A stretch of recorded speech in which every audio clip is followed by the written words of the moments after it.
Pregnancy should be a time of joy and not anxiety for the woman and her family.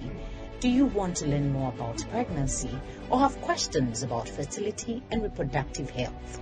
Then join Dr. Linda Vanuatu on Facebook and YouTube every Saturday at 4 p.m. on the online pregnancy school as she discusses pregnancy, delivery, and childcare with experts. It's another day, and it's always a pleasure to come your way with interesting but educative topics, which I believe if you have time, you sit down and listen to us, you will learn a lot, which you can share with others. Remember to call a friend and call family. That's the online pregnancy school is on, and Dr. Linda Vanuatu is inviting you to join her and her team as we go through today's session. Remember that life is about how you make it. There are so many things you can do for yourself because God has given us that grace. And we thank God for today. We thank Him for another day. We thank Him for the gift of life. Today, we're going to have a very wonderful session.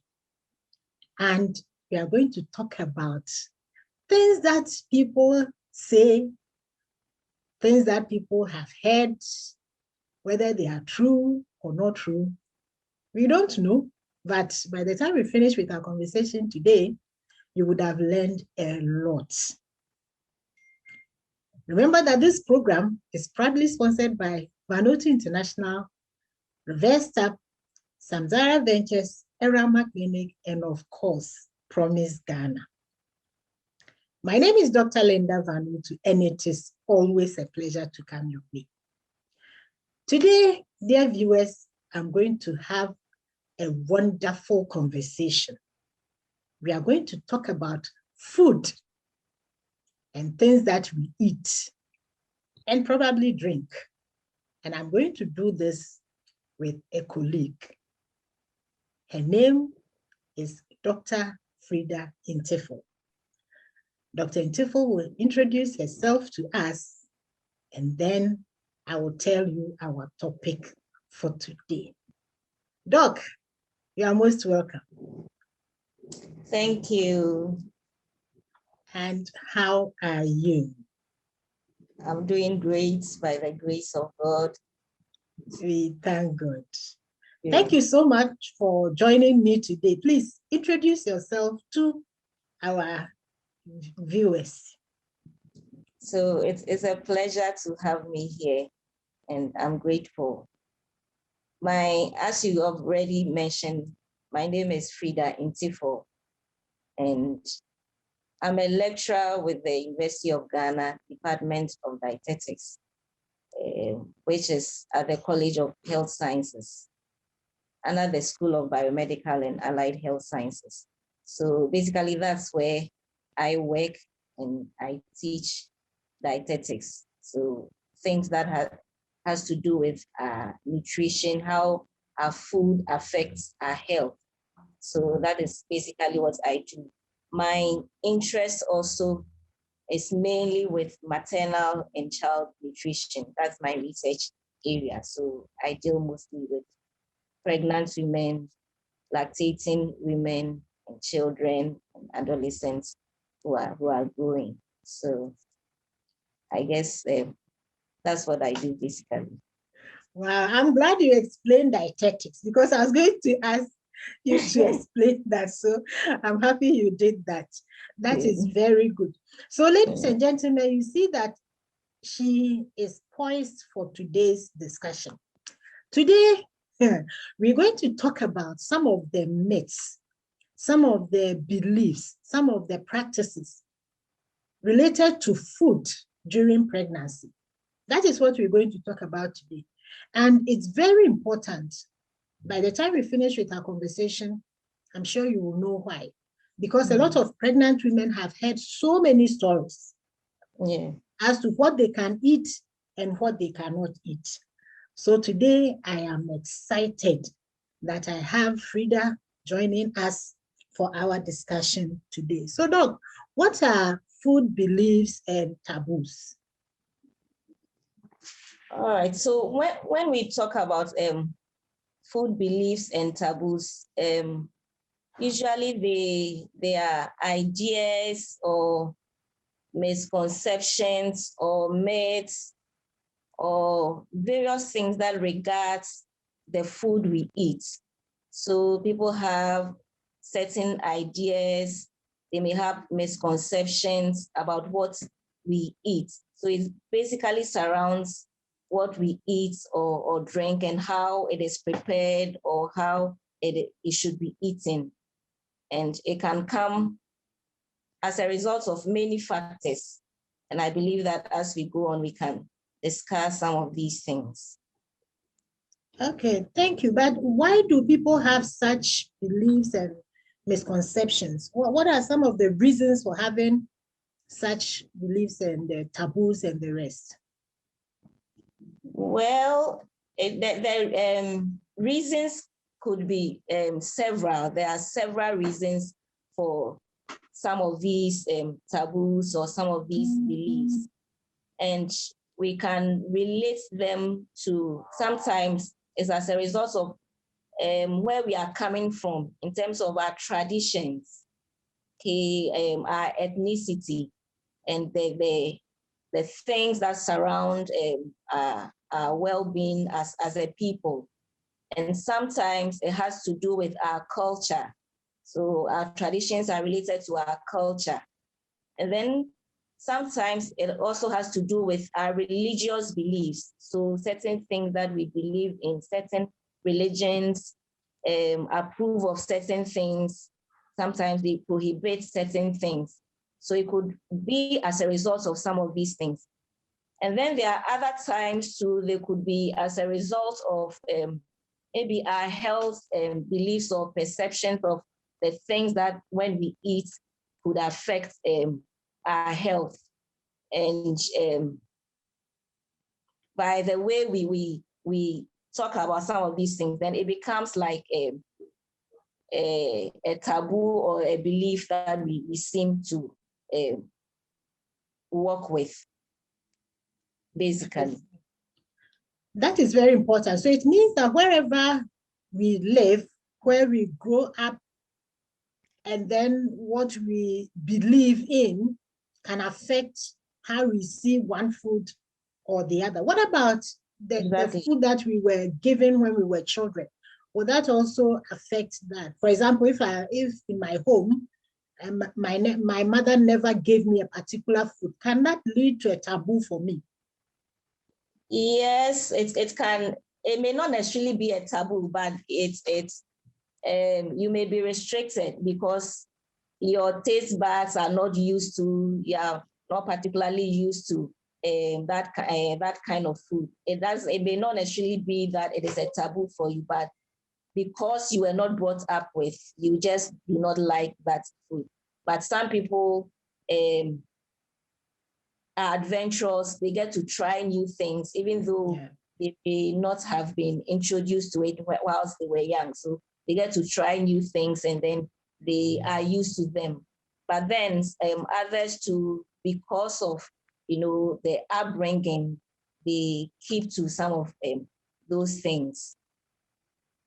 Okay, so now we are looking at your area of interest. We are moving into the pregnant woman. Yes. Why should we be concerned if pregnant women have some food taboos and beliefs and therefore do not eat certain foods? All right, so I'm very passionate about pregnant women because pregnancy is a very, very crucial and critical period in the life of every woman. So in pregnancy, we are talking about a lot of things going on in there. And there's a lot of demands in terms of nutrition, lots of nutritional demands on the woman. The woman needs to be adequately nourished so that she could also provide for the developing child or the developing fetus. And so if the woman is not eating well And if the food belief or taboo is going to affect what she is eating, then it's something that is of concern that we need to talk about. And then when we are talking about pregnancy, it is not just the period of pregnancy, but a pregnancy has long-term and then short-term effects. That is why we are particularly interested in what the woman is eating, because it is not just what the period of the pregnancy, but afterwards, what the child that comes out is also important. So it is really something that we need to be very particular about. Yeah, that is very important, because the life of this child can be affected way into that child's adulthood. So it's very important that we are concerned. So if that is the case, why are some pregnant women concerned about some food taboos? Yeah, I think that it's the reasons may be faceted. Like we said, there are traditions that binds us, and then also pregnant women are very much particular mainly because of the outcome of the pregnancy. Okay, so they are interested in what the child is going to be. Every mother is happy that by the time you deliver, you have a very normal baby with everything that we consider as normal. So whatever you are going to eat so that the child will appear very normal to you, every woman is very interested in that. Okay, so anything that anybody will say that you think that it will have an effect on the child, you are very much interested in that. You are very much concerned about that.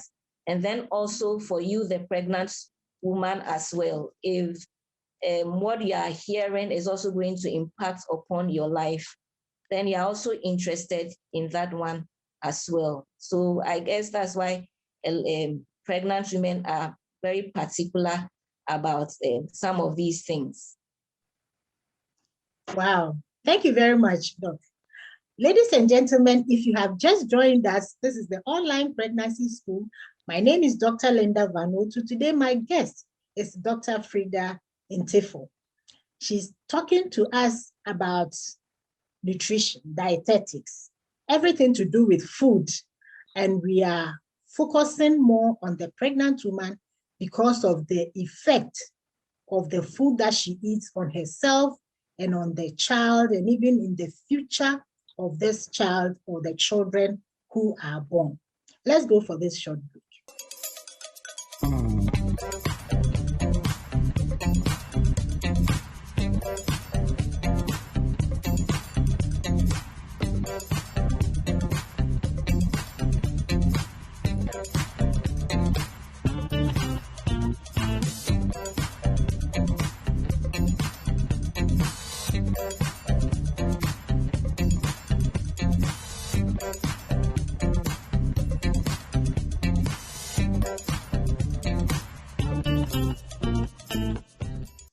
You are welcome back.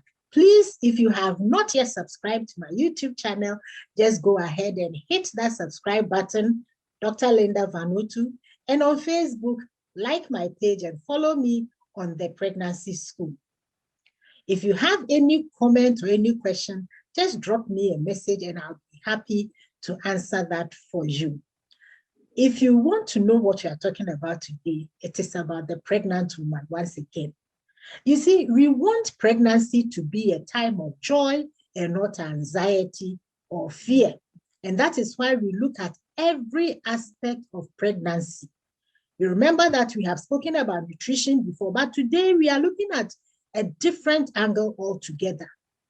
The food that pregnant women do not eat, some of them that are said to be taboos.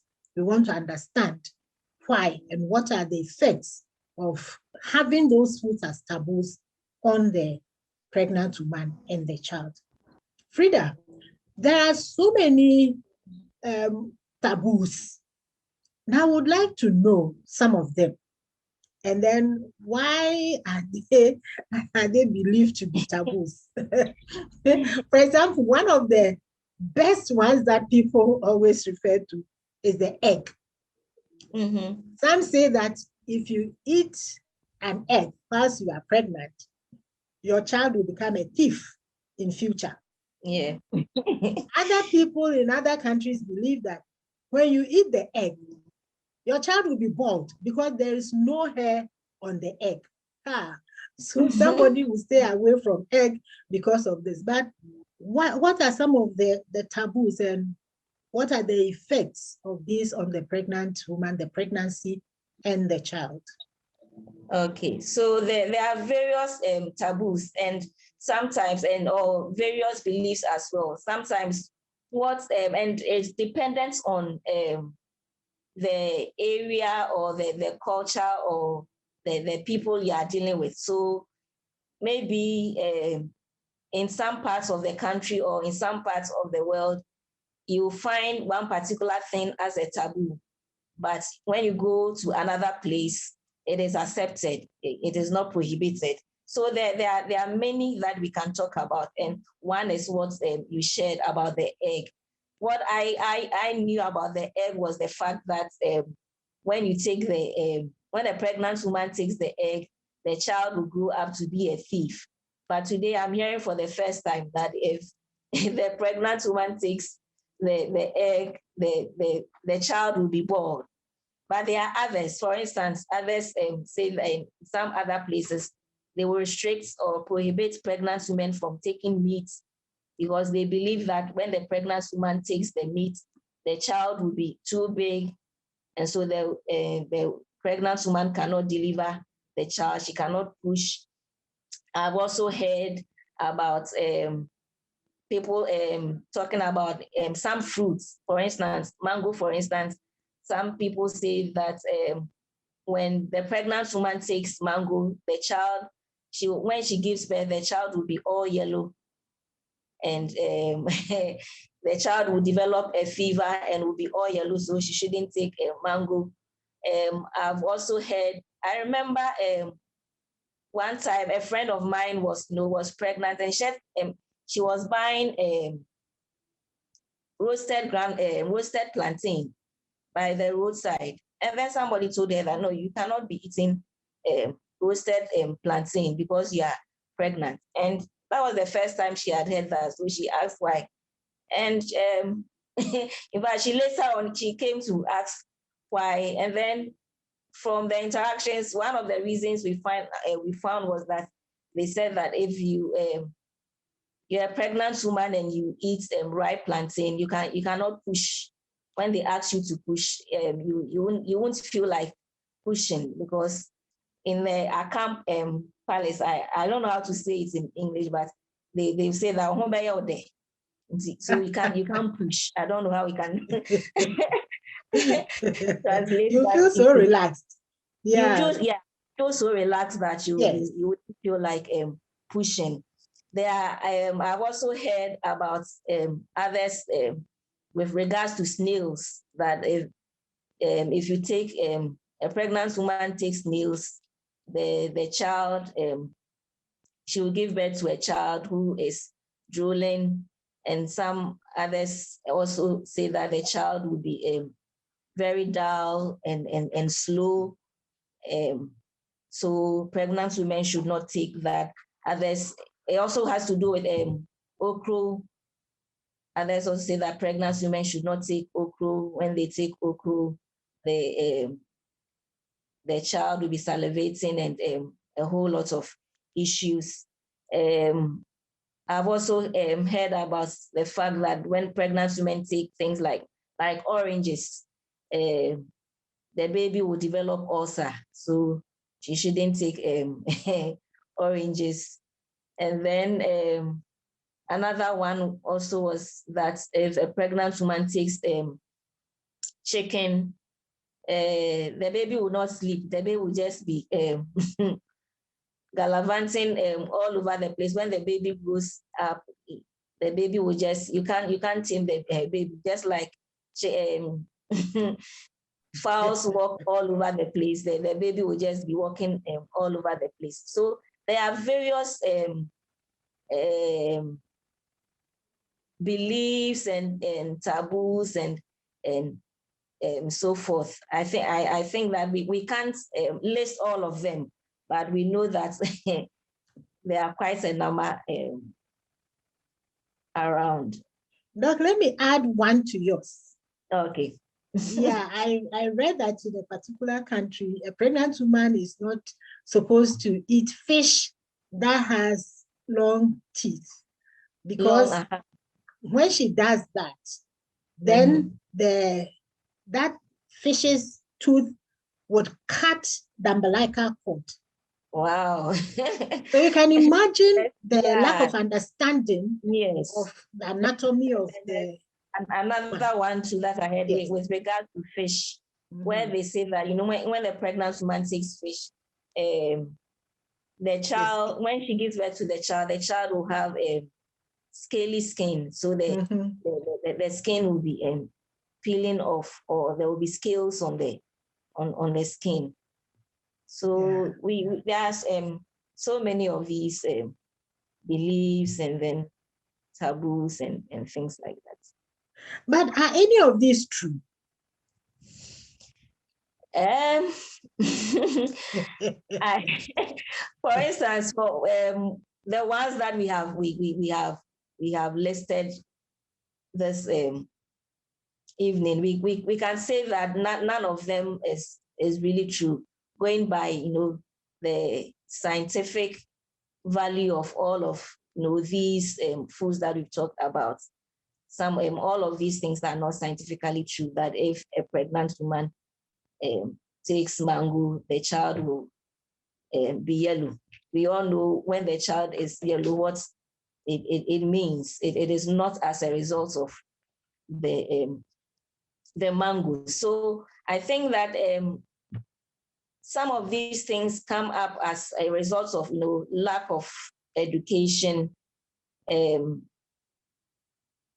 lack of awareness. All right. So if people are educated and they are made aware of some of these things, then some of these misconceptions and then beliefs will go away. But then there are times maybe when some people eat certain things and then maybe it coincides with some of these experiences. So then they relate them to some of these things. It could also be, for some people, maybe it may be because maybe there were some allergic reactions or things like that, and then they attribute it to everybody. So I think that basically looking at the scientific basis, many of these things are not true, but some of them we need to look at them case by case, because there are some that may be related to a particular thing, and we may have to address some of these things. For instance, some people tell people that advise that in pregnancy, pregnant women should not take pineapple, because if you take pineapple, it could lead to miscarriages.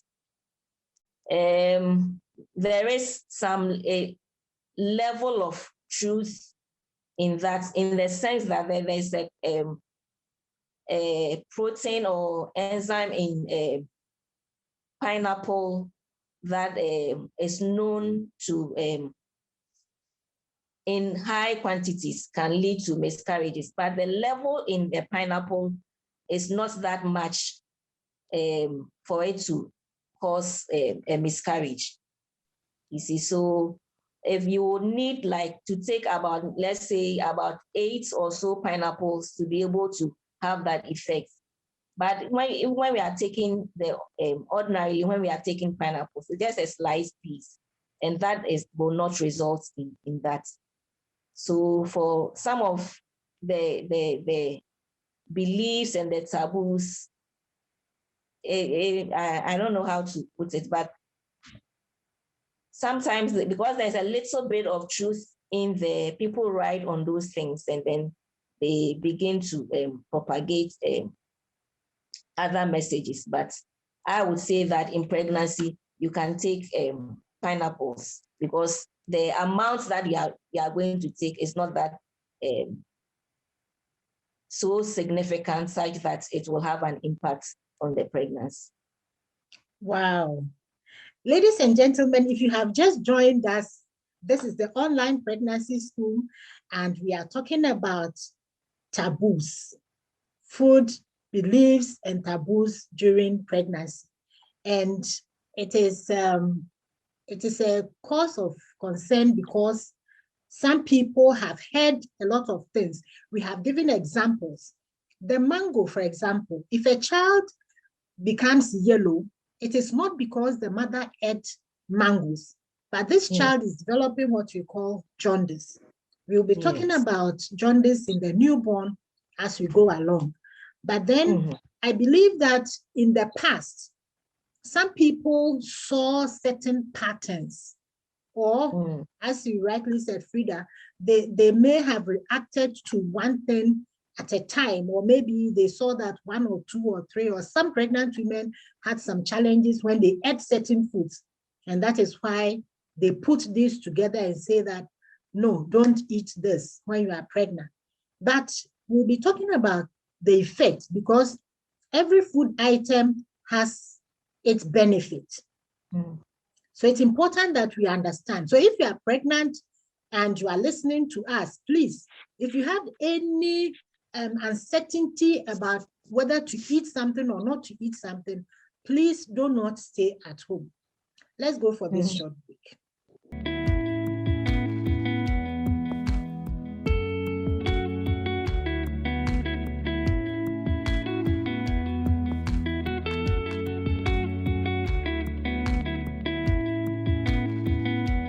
You are welcome back. Today, our topic is on food taboos and beliefs in pregnancy. And my guest is Freda Intiful, a lecturer in dietetics.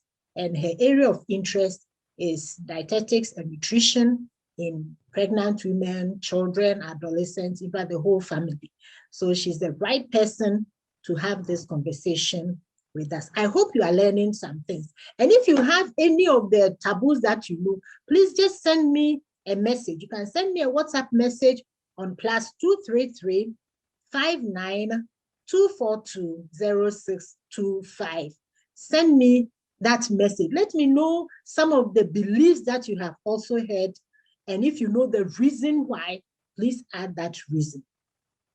So Freda, from what we have heard, should pregnant women follow these beliefs? If they should not, why not? You see, even rice, it is said that a pregnant woman should not eat rice because when she gets into labor, she will be lazy, just as it is with the ripe plantain, you know. And with red meat, they say that if you eat red meat, you will bleed because red meat has blood.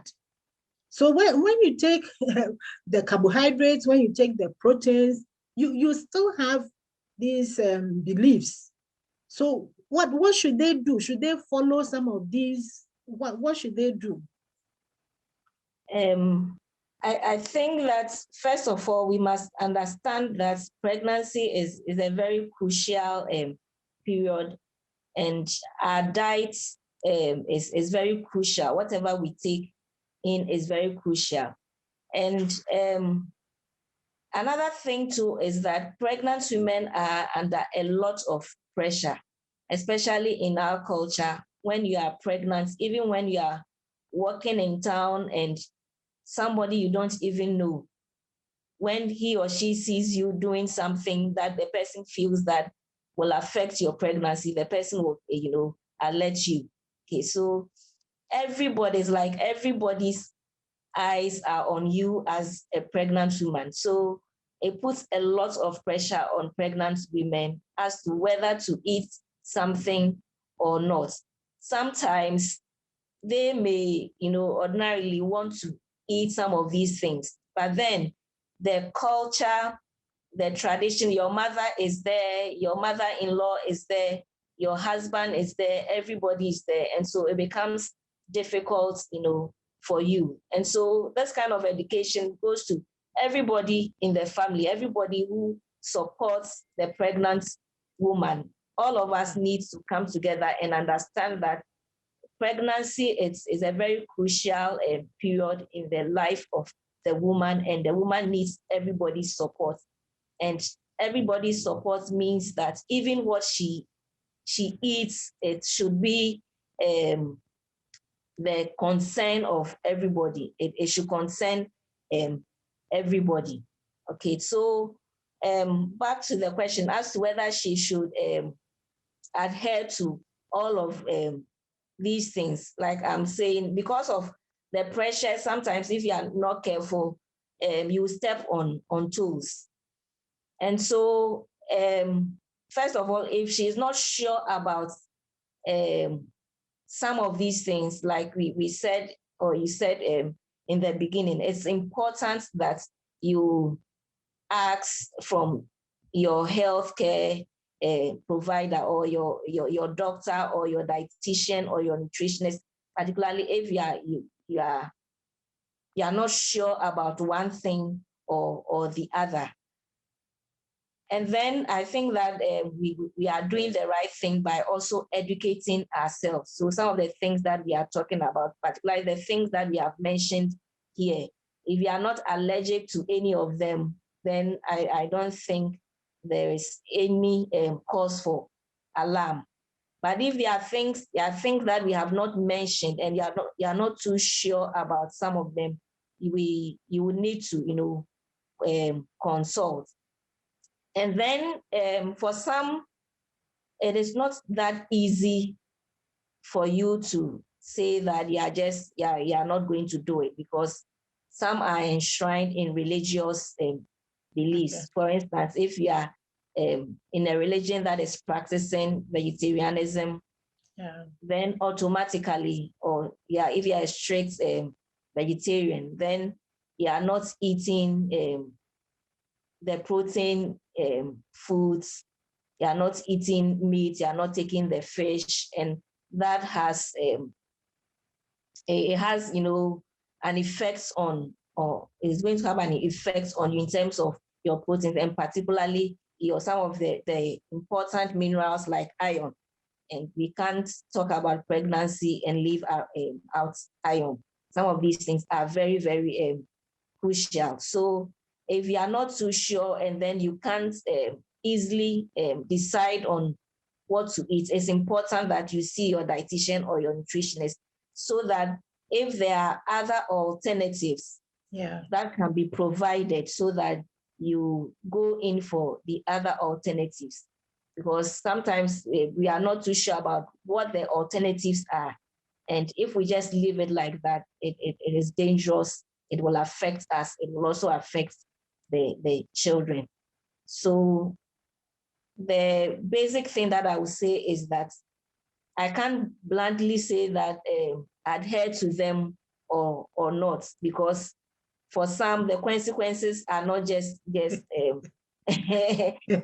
just you are not, it's like you are not in control or in charge of some of so some of them, if you come and the health professional talks about it, and sometimes you may need to invite a mother or a husband or something, then we all sit and then discuss, and when everybody understands it, everybody supports you, and then you end up eating well. We can discuss the alternatives that you can use so that you can improve upon your nutrition.